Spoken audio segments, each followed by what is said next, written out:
हरे कृष्णा। श्रीमद् भगवद गीता हम लोग पढ़ रहे हैं अभी। कर्म योग कृष्ण भावना भावित कर्म। और अभी श्लोक नंबर हम लोग 5 पढ़ेंगे। इसे हम लोग प्रसंग चल रहा था कि सांख्य योग या भक्ति योग, इसमें कौन सा करना चाहिए और कौन सा अंतर, क्या अंतर है। तो अंतर कुछ नहीं है, अगर जो अंतर समझता हो वो बाला है। और पिछले श्लोक में हम लोग सुने थे कि सांख्य योग पृथक बाला, वो बाला है, बचपना है उसके अंदर। अगर कोई सांख्य योग और भक्ति योग का अंतर दिखता है तो जैसे ये शरीर है, ये शरीर कब कैसे चल रहा है, क्योंकि इसके अंदर आत्मा है, परमात्मा है, और सारे शरीर के अंग भी हैं, जो जितना भी होते हैं पदार्थ बने हुए हैं शरीर से, पंचभूत से, अहंकार से। तो टोटल मतलब 26 बताया गया है इसमें। तो सारे तत्व होते हैं 26 परमात्मा लगाकर। तो पूरा सर्च करने के बाद पता चलता है कि जो हम लोग देख रहे हैं, बात कर रहे हैं, सोच रहे हैं, विचार कर रहे हैं, इसमें कुछ अंदर है जो आत्मा है, और आत्मा जो परमात्मा का अंश है, वो दोनों चला रहे हैं। कुछ लोग क्या समझते हैं कि शरीर को कौन चलाता है, शरीर आत्मा को चलाता है या आत्मा शरीर को चलाता है। कुछ लोग सोच सकते हैं कि जो आत्मा अंदर बैठा है उसको शरीर लेके चला रहा है, शरीर है तो आत्मा चल रहा है, ऐसा समझते हैं। लेकिन नहीं, आत्मा शरीर को चला रहा है। आत्मा जो है शरीर को चला रहा है। ये शरीर कितना, बाल का अग्र भाग 1000वां भाग है, वो हाथी के अंदर भी है, वही चींटी के अंदर है, वही बड़ा वृक्ष के अंदर है, वही मनुष्य के अंदर है।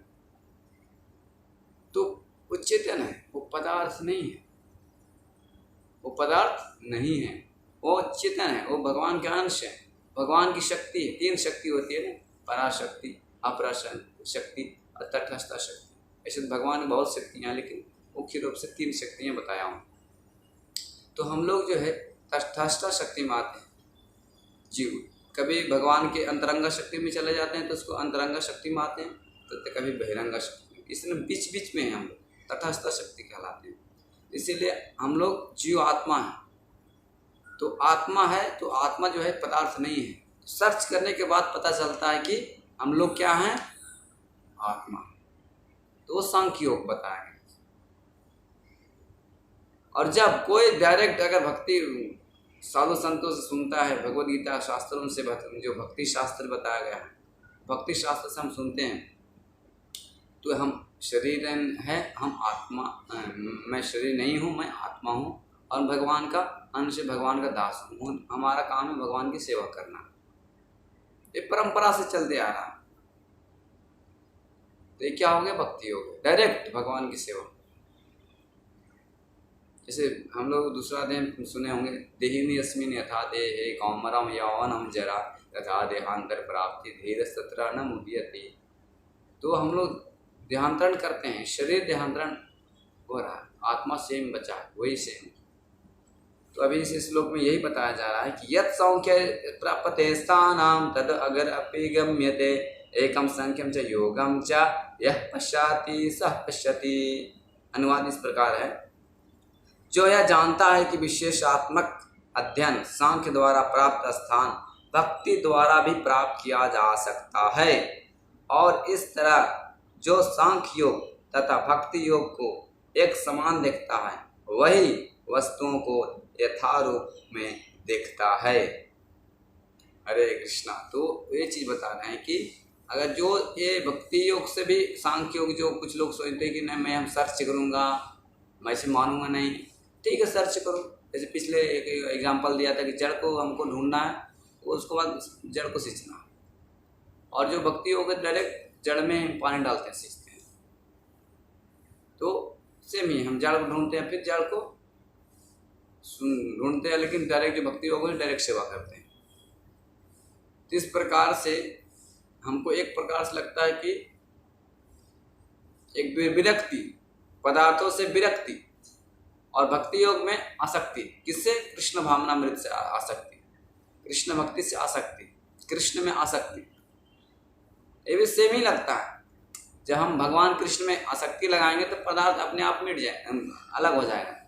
तो विरक्ति तो हमको चाहिए ही, लेकिन ये व्यवहारिक है। हम किसी चीज़ को उपेक्षा घृणा नहीं करते हैं, हम सब भगवान की सेवा में व्यवहारिक रूप से लगाते हैं। अगर कोई हमको कार दिया जाए या पैसा दिया जाए या और कुछ दिया जाए, कुछ लोग योगी होते हैं कि नहीं मैं रसगुल्ला नहीं खाऊंगा, मैं गाड़ी नहीं लूँगा, मैं भक्ति योगी, मैं साधु संत को, ये सब जरूरत नहीं है। लेकिन युक्त वैराग्य, हम लोग युक्त हैं, मतलब भगवान की सेवा के लिए यूज कर सकते हैं। हमारे श्रील प्रभुपाद जी पूरे विश्व भर में हवाई जहाज से भ्रमण किए, पूरे विश्व भर में। कुछ लोग बोल सकते हैं कि साधु संतों की ये सब हवाई जहाज जरूरत नहीं है, लेकिन ज़रूरत है कब, जब भगवान के हम प्रचार के लिए यूज कर रहे हैं। लेकिन उसके लिए ज़रूरत नहीं है जो भौतिकता में लिप्त हैं, वो भौतिक इंद्र तृप्ति करने के लिए जो घूम रहे हैं, उसके लिए वो नहीं है।